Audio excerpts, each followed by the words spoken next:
still going strong to see some amazing short films today in this program. One of the directors, Ben Croker, is here. Hi, Ben.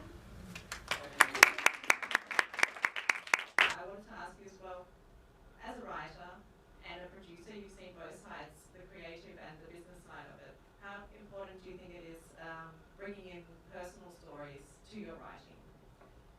It's very important for me personally. This was my very first film as both a writer and a producer, and the first day on set was my very first day ever on a film set. So I've had a very steep learning curve, and it's been a very personal journey for me.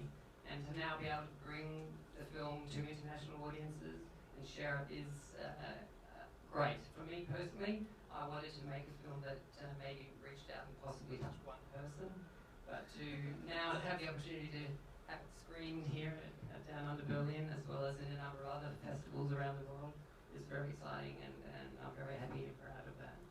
And you should be. Well done. You did great, and I think you've touched more than one person, definitely, and I enjoyed it. Any questions from the audience? Yeah, I'll just repeat the question in case you didn't hear. What was the most challenging part of this as a first-time filmmaker in the whole project? I was extremely lucky that I had a very amazing, talented team working with me, my fellow students, and also the support of the university was amazing. So that was fantastic.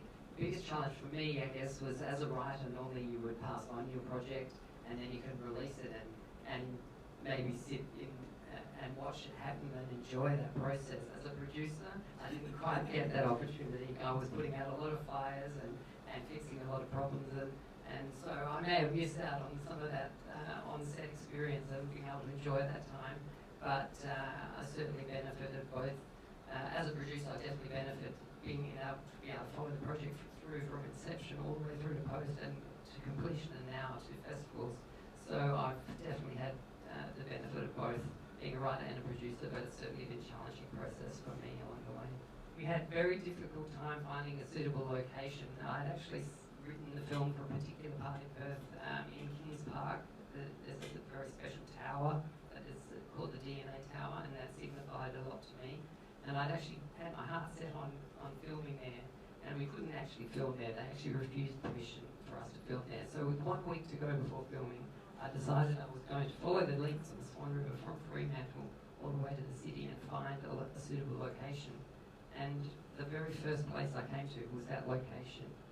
And I'd never been there before. I discovered it by chance, but it was actually perfect, and it was meant to be. It was a beautiful location. Actually, we were time constrained as students. We had to write a movie that was 10 minutes in length. So that was the reason for it. And as a producer, the director of this film actually withdrew from the project after the shoot, which was a shame. But as a producer and as a writer, I got to step into that post-production process. So that editing was another learning curve for me, where I had to learn very steeply what an editor did and what was involved, and to be able to craft and cut down this piece down to a 10-minute film was very challenging, but because there was a lot of material there to work with, but it was also a great exercise in editing and learning what the editor does and what that process involves. You know, with the idea of creating this secret language that could be, explored further. That when you go into a hardware store, I'm not sure what they call them here. Are they still called hardware stores here? And you see the thousands and thousands of colours.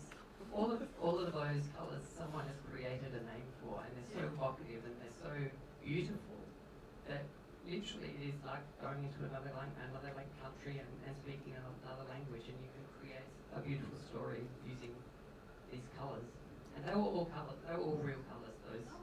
Those ones that were in the film, and there was many more that I could have chosen. So just one final question. What's next for you? What are you working on at the moment? Well, that's a very good question. As a writer from Perth, it's very difficult to break into the industry from Western Australia, where primary markets are in Sydney and Melbourne.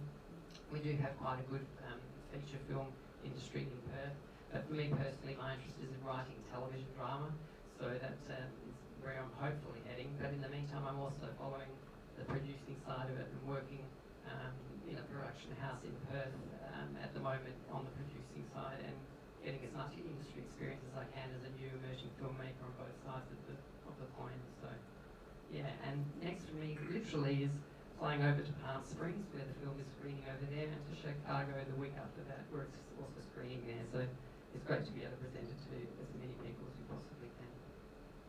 Thanks, Ben, for coming. Congratulations, your first film. You've done wonderfully. I think this is a big career for you, and congratulations on your other festivals. Have a great journey, and thanks for being here. Thank you very much.